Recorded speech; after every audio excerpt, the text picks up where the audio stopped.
নবী সাহাবীদের নিয়ে আলোচনা করতেছে।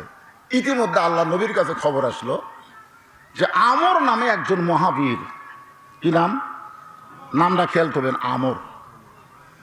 আমর নামে একজন বীর কাবা শরীফ থেকে শপথ করেছে আল্লাহ নবীর মাথা না কাটা পর্যন্ত পানি পান করবি না।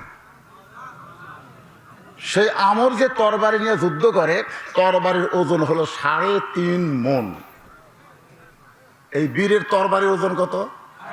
3.5 মণ। প্রতি সন্ধ্যায় 21 কেজি খাদ্য খায়। তাহলে 3 সন্ধ্যা যদি খায় তাহলে কত কেজি? 63 কেজি। 63 কেজি খাদ্য দৈনিক খায়, পানি টানি বাদে আছে। সেই মহাবীর আমর কাবা শরীফ সে শপথ করছে যে মুসলমানের নবীর মাথা না কাটা পর্যন্ত পানি পান করব না। এই খবরটা কিতাবুল মাগাজি আপনার পড়ে দেখেন।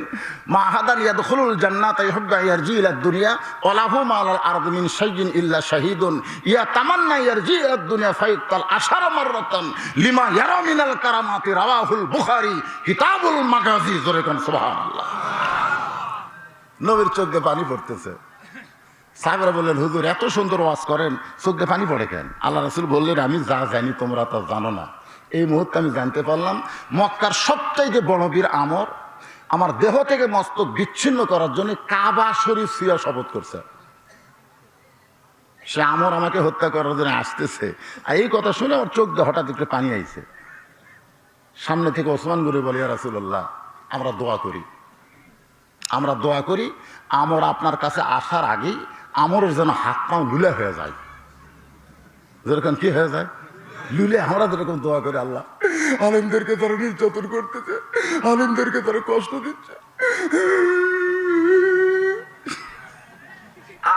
এত দোয়া করি যারা জালেম ওরা আরো জুয়ান হচ্ছে। তোরে কর কথা ঠিক না? এক শালা অসুস্থ হয় না, মরে না। ওসমান গনি বলতেছে, ইয়া রাসূলুল্লাহ, এই মুহূর্তে আমাদের দোয়া করা দরকার। কি জন্য দোয়া করব? ওই আমর আপনার কাছে আসার আগে ওর হাত পাও যেন লুলে হয়ে যায়। ওসমান গনির কথা মতো রাসূল খুব বুঝতেছেন না, রাসূলের ডবল জামাই, আবার খুব নরম মানুষ, বুঝলেন, দোয়ার পক্ষে। দুই হাত তুলে রাসূল কেবল বলতেছে, আল্লাহ ওই মহাবীর আমর আমার কাছে আসার আগে তার হাত পাও এইটুকু যেই কইছে, হাত পাও অবশ এখন পর্যন্ত কয়নি, খালি এইটুকু কইতেই জিবরাইল হাজির। জিবরাইল এসে বলতেছে, ইয়া আইয়ুহান নাবিয়্যু হারসিল মুমিনিনা আলাল কিতাল। হে রাসূল, এই দুইটা হাত খালি দোয়া করার জন্য নয়, এই দুইটা হাত হলো লাঠি ধরার হাত। জোরে কর কথা ঠিক না? এই দুইটা হাত হলো তরবারি ধরার হাত, এই দুইটা হাত হলো বাতিলের বিরুদ্ধে যুদ্ধ করার হাত। দেখেন, ইয়া আইয়ুহান নাবিয়্যু হারসিল মুমিনিনা আলাল কিতাল। কিতাল তো নবী তো এইরকম মোনাজাত করতেছে, আমরা মোনাজাত করি না? মোনাজাতের শেষ আমাদের কোন দিকে যায়? এই কত ভঙ্গের মোনাজাত, কেউ আবার হাত এরকম করে, মোনাজাত একটু লম্বা হতে দড়ি পাকাচ্ছে। তো এখন আল্লাহ রাসূল মোনাজাত কমপ্লিট না করে এই জায়গার হাতটা এরকম নিচে লেগে গেছে। সমস্ত সাহাবীরা বললেন, ইয়া রাসূলুল্লাহ, মোনাজাত কমপ্লিট হয়, মুখের সঙ্গে হাত লাগে, কিন্তু মোনাজাত কেমন হলো? আল্লাহ রাসূল বলতেছে, রে সাহাবীরা, তোমাদের মধ্যে এমন কি কেউ আছো ওই মহাবীর আমর আমি নবীর কাছে আসার আগে তার সামনে দাঁড়াবার পারবা? তোমাদের মধ্যে এমন কি কেউ আছো ওই মহাবীর আমর আমি নবীর কাছে আসার আগে তার সামনে দাঁড়াবার পারবা? প্রত্যেকটা সাহাবী মাথা নিচু করে চিন্তা করতেছে, প্রতি সন্ধ্যায় 21 কেজি খায়। সারা বছরে কোনো সাহাবী 21 কেজি খায় না, আর এই প্রতি সন্ধ্যায় খায়। তরবারির ওজন কয় মণ? 3 মণ না, 3.5 মণ।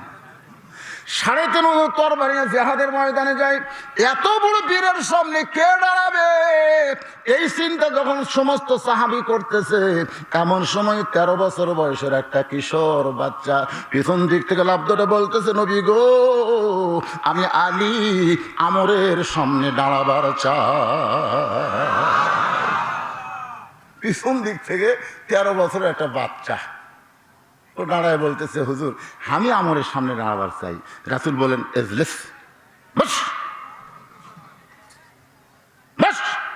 মানে এমন ধমক মারছে, কারণ আল্লাহ রাসূলের আপন চাচাতো ভাই আবু তালেবের বেটা, বুঝতেছেন না যে আবু তালেব রাসূলকে বাপের মতন দয়া করছে। হযরত আলী যখন বসে গেছে, এমন সময় রাসূল বললেন, রে সাহাবীরা, আমর কিন্তু আসতেছে, তোমাদের মধ্যে এমন কি কেউ আছো ওই আমরের সামনে দাঁড়াবার পারবা? প্রত্যেকটা সাহাবী মাথা নিচু করে চিন্তা করতেছে। 21 কেজি খায়, 3.5 মনের তরবারি ব্যবহার করে, চিন্তা করতেছে। এমন সময় হযরত আলী দাঁড়ায় বলে, রাসূলুল্লাহ, আমি আলী আমরের সামনে দাঁড়াবার চাই।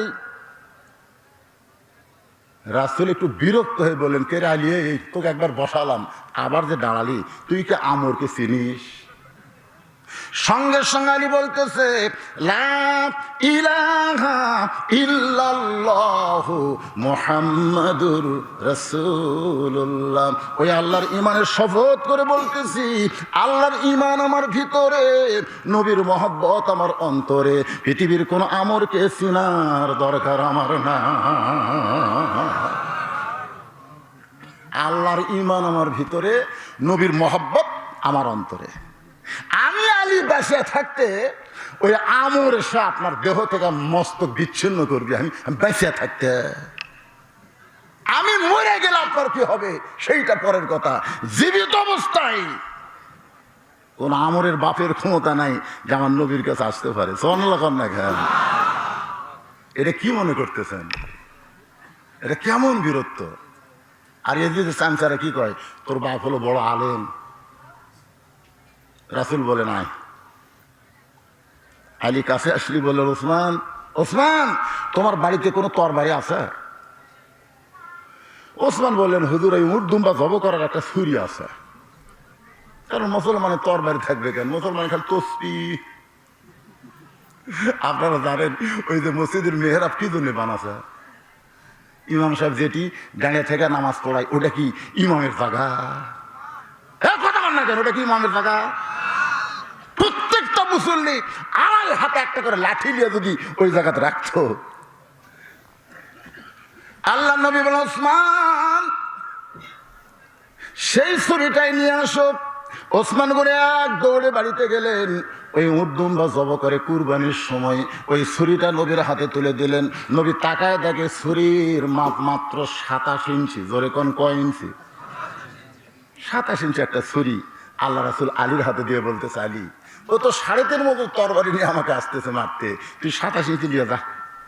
এখান থেকে প্রমাণ হলো, অস্ত্রের বিরুদ্ধে অস্ত্র লাগবে, দোয়া দিয়ে কাম হবে না। জোরে কোন কথা ঠিক কয়ে কথা বল না। 27 ইঞ্চি তরবারি নিয়ে হযরত আলী দৌড় মারতেছে, পিছন দিক থেকে নবী ডাকতে বলে, আলী দৌড় আসলেন, বলে, ইয়া রাসূলুল্লাহ, ওই কাফের আমর আপনার পবিত্র চেহারা দেখার আগে আমি আলী ওকে জাহান্নামে পাঠাবার চাই। ওই কাফের আমর যে শপথ করছে কাবা ছিয়া, সে আপনার পবিত্র চেহারা দেখার আগে আমি। রাসূল কয়, কে রে, এই 27 ইঞ্চি দিয়ে জেলা পাচ্ছে।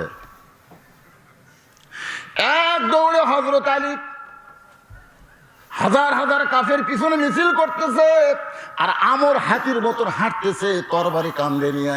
ওই 27 ইঞ্চি তরবারি নিয়ে হযরত আলী আমরের সামনে দাঁড়াইছে, একেবারে সামনে।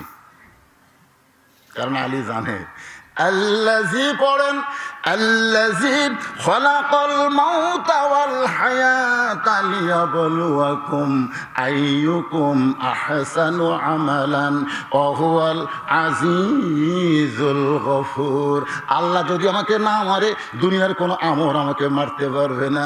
আর আল্লাহ যদি আমাকে মারে, দুনিয়ার কেউ আমাকে বাঁচাবার পারবে না। এই বিশ্বাস নিয়ে কার সামনে? আমরের সামনে। কে সামনে? আমর আলীর দিকে তাকে বলতেছে, এই ছোট্ট বাচ্চা, এই ছোট্ট বাচ্চা, আমার সামনে এই চাকু নিয়ে খাওয়া হয়েছিস কেন? চাকু দেখবেন, যেটাতে গরু জব করে এটা হলো ছুরি, আর যেটাতে চামড়া ছেলে ওর নাম কি? চাকু। ওর তরবারির কাছে ওই 27-এর খাওয়া আছে। আর একেবারে ছোট মানুষ, 13 বছর মানুষ, বাঁকে। আলী কিন্তু খুব খাটো ফুটো মানুষ ছিল, বাঁকে মানুষ। এই সামান্য চাকু নিয়ে আমার সামনে কেন দাঁড়াইছিস? সঙ্গে সঙ্গে হযরত আলী আল্লাহর দিকে খেয়াল করে, ইয়ানজুরু বিনুরিল রাসূলুল্লাহ সাল্লাল্লাহু আলাইহি ওয়াসাল্লাম ইত্তাকু ফিরাসাতাল মুমিনিনা ফাইন্নাহু ইয়ানজুরু বিনুরিল্লাহ।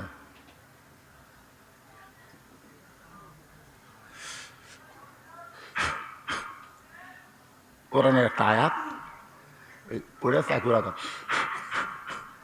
ওলা আমরের জানা আছে, এটা আমাদের জানা আছে। এখন কথা ঠিক আমরের সামনে একটা দাগ দিছে ওই চাকু দিয়ে, ওই 27 ইঞ্চি দিয়ে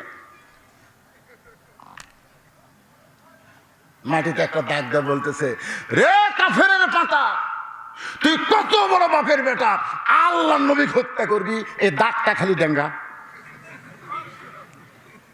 এমন এক গরম বক্তব্য দিছে ভাই, যে কাফেরের পাতা, কত বড় বাপের বেটা, আল্লাহর নবী মারবি, খালি দাগটা পার হয়। এমন একটা হুমকি মারছে, আর মনে মনে তেলাওয়াত করে যে সূরাটা আছে, আয়াতটা চাকুর আগায় ফুৎকার দিয়ে দাগ দিছে। আপনার বলেন তো, এই কোরআনের ক্ষমতা আছে না নাই? এরকম আছে না নাই? কেমন কোরআনের ক্ষমতা!